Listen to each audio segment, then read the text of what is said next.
And I grew up in Juhu, which is not too far from here.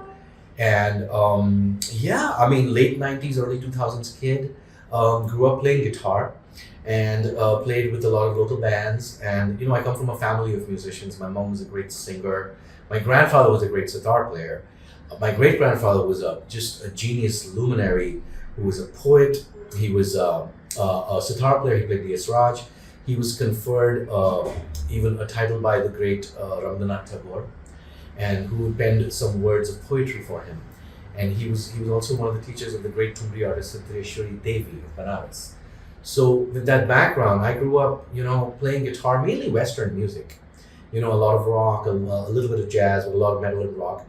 And then I started to get more deeply inspired by the classical music of India. I had the great opportunity when I was 16 years old to watch the great Ustad Ali Akbar Khan Sahib, who later would I know I would become a part of that Gharana. You know, his son was my main teacher, Ustad Ashish Khan Sahib. And it changed my life to watch Khan Sahib play. And I had to pursue this road. So I put the guitar down. I'm a person that can only play one instrument at one time. You know, I'm not a multi-instrumentalist. I'm a composer who expresses himself through one instrument. So I put the guitar down and I went seriously into this road, studying ragas and talas and, you know, riyas and just 15 hours of practicing. And then when I moved to the US, a lot of my collaborations were based on this road. I moved to the US because I love jazz and I love Western classical music, and I've had the opportunity to study with masters and work with the great musicians. And at some point in life, the guitar made a re-entry into my life, because when I was playing the sarod, I was missing the guitar. When I was playing the guitar, I was missing the sarod. So, and as a composer, it was important for me to amalgamate both these instruments into one, and hence this instrument, which I call Kalima, was born.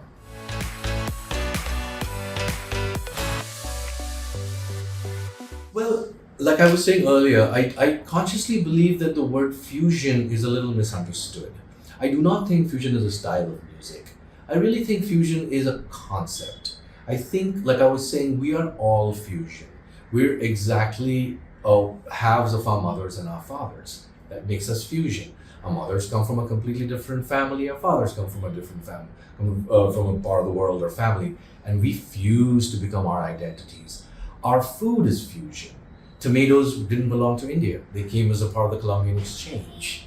We use tomatoes in our food. That's fusion.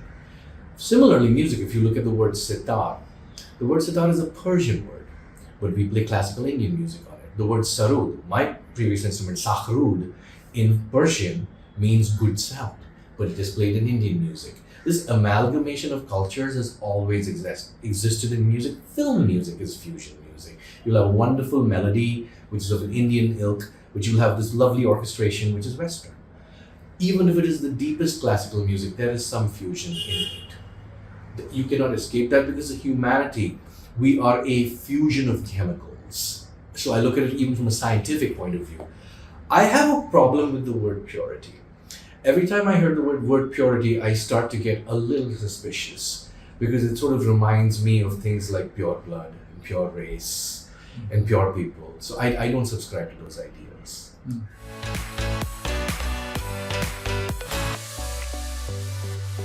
It's very important to maintain your dignity, your civility, your artistic integrity at a concert, because art is a gift of, Saraswati Ma for us, in India, no matter what religion you are, we are Saraswati Bhakt first. So it's a very pure thing. We go, only in India, you'll see that we'll go and we'll touch the stage and we'll take a pranam and we'll take our shoes off, so it's such a beautiful thing. Look, I don't know anything about such a controversy, so I cannot comment on something I haven't seen. You're very welcome.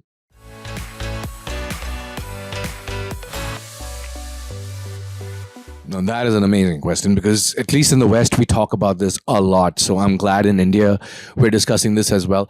Well, yes, see, you have to take a look at the history. There was a time in the West where there were the drummers, like the great drummers and the bands and rock bands and this and that.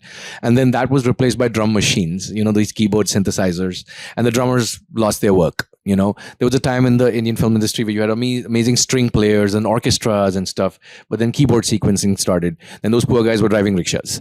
So technology will come. you cannot stop it. That's just like trying to stop a tide or a wave. There was a time when you had dial-up phones, hello, but now it's a mobile phone. So technology will come. It's again how you use it. Technology is a double-edged sword. It can destroy, it can also create. So I feel like AI, if we let AI replace the human element in art or society. See, remember, even pilots, when they're flying a plane, they rely on a lot of technology, a lot of computer instrumentation, but the final decision is always that human intuition. So that is what makes us, artists, musicians, human beings. That complex fusion of ideas is what makes us human beings.